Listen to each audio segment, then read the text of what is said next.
Good morning. Welcome to lesson 2, video 5. Oh, goodness gracious, sitting on my shawl.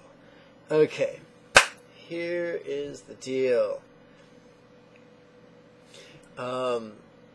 This video is not going to make any sense without the PDF to follow along. PDF is a free document you can download from one of my websites. Below this video is the link. Actually, there's a bunch of links. The first 2 links are right below this video. If you don't see those links because you're not on the dedicated YouTube page, easy fix. Find the, where is it? Find the little icon right around here. It should say YouTube. Give that a click or two. It'll take you right to where you need to go. Look for the second link under the video. If that's obscure, just find the button that says Show More. Click that bad boy and you'll see the second link. It'll take you to the class materials page for the first quarter of weekly webinars. There's some stuff on there that you got to buy from Amazon or from a Nepalese shop. There's also a bunch of free stuff. There's a free essay, there's a free image, and of course there's a free practice text, uncreatively entitled First Set of Practice Texts. Download that bad boy now. All right here. So here's the deal. If this is your first time watching my ridiculous talking head, then I gotta tell you, you've missed over 35 videos. This is not going to make sense. You're not going to get that much out of it. Here's what you want to do. Go back to my YouTube channel, find lesson 1, part 1, start with that. Because here's the deal. I tell people, don't fall into the trap of blind faith. How do you know if a teacher or a teaching is worth your application? Simple. Suspend judgment, go to the first teaching, receive the first teaching, do your homework once every morning, once every evening for 6 consecutive days, engage your judgment, notice your results. If you got craptacular results, go find another teacher. If you got good results, don't be a schlub, come back, get more teachings. It's just that simple. So unless you've watched all the videos of the first lesson, unless you've done your homework, based on the materials you learned in the first lesson, you have no idea whether this stuff works. So do yourself a favor. Go back to that first video. It might take you a month. Well, it might take you a month to get through the videos. It might take you a week. That's okay. Better to do it right. Better to set yourself up for success than to shoot yourself in the foot. That would hurt. Alrighty then, so I got my who's left watching this video? Either the very stubborn people, or my students with good hearts.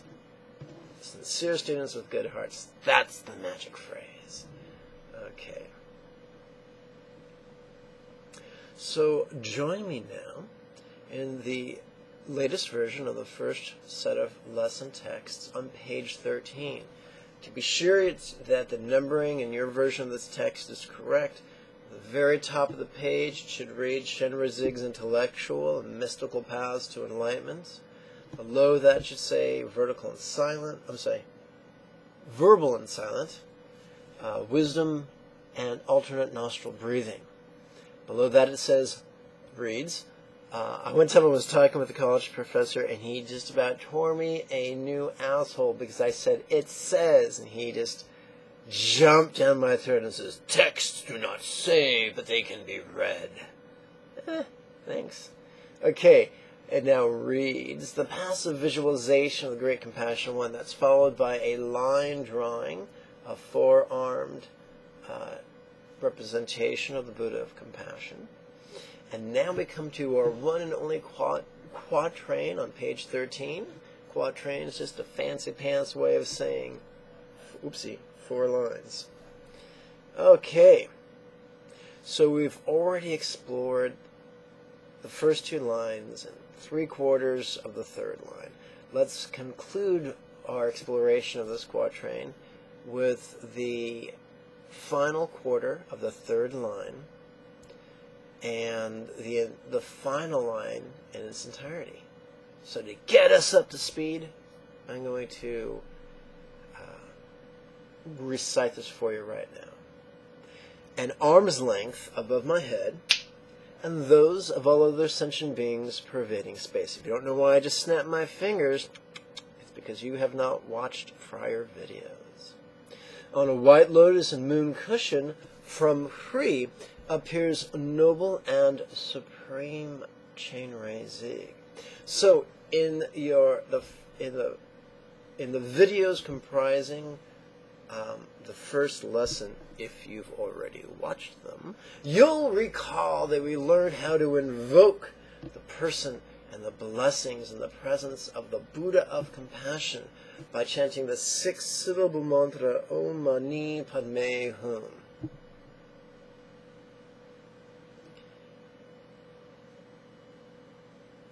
Also, in that set of videos, you learned you can also invoke the Buddha of compassion by using his 3-syllable name, Chenrei Zig.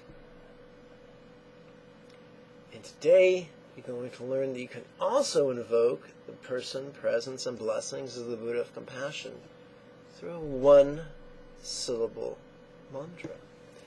In Sanskrit, that's known as a seed mantra. And seed in Sanskrit, or one of the ways to say seed in Sanskrit, is bija. B-I-J-A. It's not terribly important. So the bija mantra for the Buddha of compassion, also known as Avalokiteshvara, also known as Kuan Yin, or Kuan Shin Pusa, or Kuan Zion Bosatsu, or Kuan Non, or Kuan Teyam, or Chenrei Zig. The 1-syllable invocation is free. And because this comes from a different alphabet, it's not translated, it's transliterated. There's all types of ways to do that. Some people transliterate free as H-R-I-H. Others just translate it simply as H-R-I. And how do you pronounce the transliteration? You'll remember this if you've already watched the 30-plus videos of the first lesson. But for the sake of review, with these set of transliterations, you pronounce the consonants as if they were English, the vowels as if they were Spanish. So this becomes free. If you can't trill your tongue, you can just go free. That's okay. But it's learning how to trill your tongue is a skill that will serve you well. And it keeps you from getting overly bored during traffic jams, eh? So, here's the cool thing. And we're going to have fun with the idea of a seed mantra. Theoretically, if you take a non-irradiated seed, let's say from an apple, and you plant it in fertile, moist, microbially active, relatively sun-warmed soil, it'll sprout. And you'll have the beginnings of an apple tree, which is terribly cool. Likewise,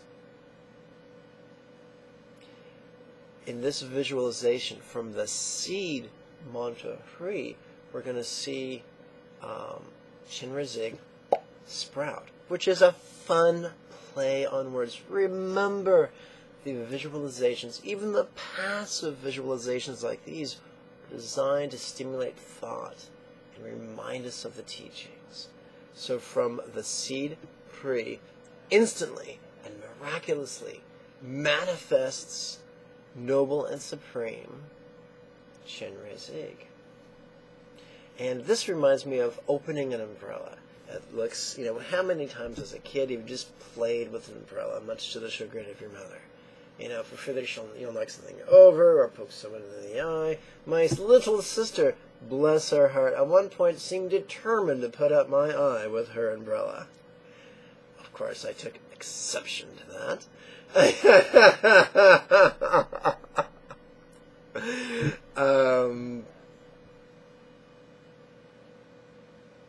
So, noble in this context. It doesn't refer to the feudal system or who your mommy was. It refers to the fact that this being, this man called Avalokiteshvara or Chenrezig, was born of flesh, blood, and bone, and he entered Buddha's path. And one of the nicknames for Buddha's path is the Noble Path. And in the Mahayana circles, remember there's three main schools of Buddhism: Theravada in Southeast Asia, Mahayana in East Asia, and Tantrayana, also known as Vajrayana, in North Asia. And of course, some people would say all three sects are the essence of the teachings of all three sects are found in North Asia. But we're not going to go there right now. So all three sects. So the middle sect, the Mahayana sect, many scholars, many saints on that path said Buddha's path to enlightenment has 10 levels. A 10th level being full enlightenment. Some say there's 12, some say there's 10. And the system that I was taught, the system I practice, we just use 10. Ah, yes, it reminds you of the metric system, doesn't it? And so when it says Supreme Chenrezig, it means he is an event that he accomplished the 10th level of the Noble Path, which is really, really cool. Now, I am not inviting anyone to have blind faith in Chenrezig. That is a faith, and the tools of faith might have short-term benefits, but they come with a huge long-term price tag. No one has ever accomplished full enlightenment on the path of faith. There comes a point where they have to let go of their golden cows, metaphorically speaking. There comes a time when we have to let go of belief. In fact, the sooner we do that, the better. It's more empowering to explore desire and possibility in terms of what's empowering in the moment and what isn't empowering in the moment. And so we say that we can explore how invoking a Buddha, who was not born a Buddha, but born a everyday schlub like you and I, but became something more. How applying his teachings and invoking his blessings could empower us. We're invoking the blessings of someone who knows what it's like to be a boob, someone who knows what it's like to be a frustrated bodhisattva, someone who knows what it's like to finally accomplish Buddhahood. So that's awfully cool. I'm going to read this to you one time right now with the sing-song technique that you've already learned in your previous set of videos. An arm's length above my head and those of all other sentient beings pervading space. On a white lotus and moon cushion from Free appears noble and supreme Chenrezig. I'm now going to chant this for you, and this is new. This is a new technique. For want of a better term, I call it the triplet technique, because it's very simple.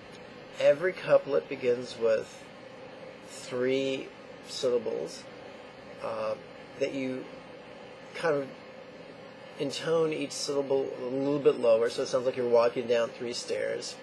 And then the next 3 syllables, you hit those 3 notes again. Unless you're tone deaf like me, then you just kind of aim and do your best. And for the remainder of the syllables of the 2 lines, you just do a monotone. When you come to the second couplet, you do the same thing. At first, it could sound unusual, especially because I sing horribly, but you'll catch it pretty quick.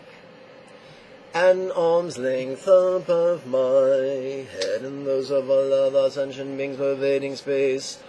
On a white lotus and full moon cushion from Free appears noble and supreme Chenrezig.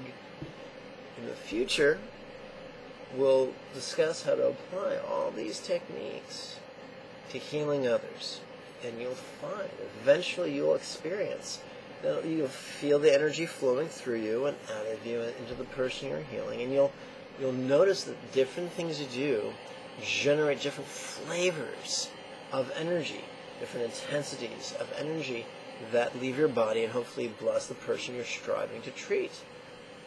And you'll find that various chants and intonations can be profoundly experienced in your desire to heal friends or loved ones or even strangers.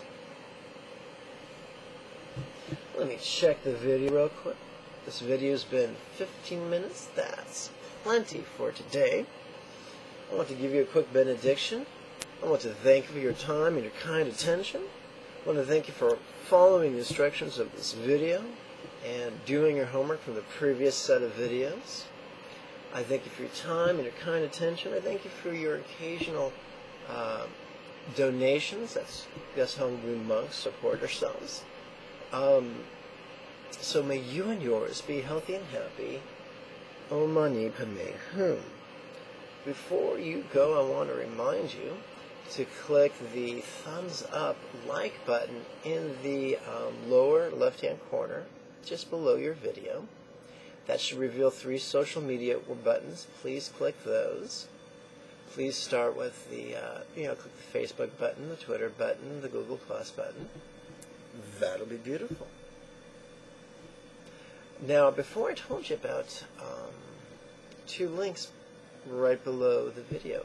That first link takes you to the registration page so you can reserve your seat in the next series of weekly webinars before they fill up.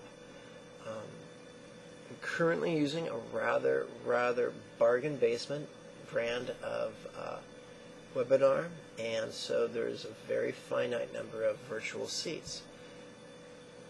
When does the next series of weekly webinars begin? Friday, the 2nd of November. I'll see you there. Bye-bye.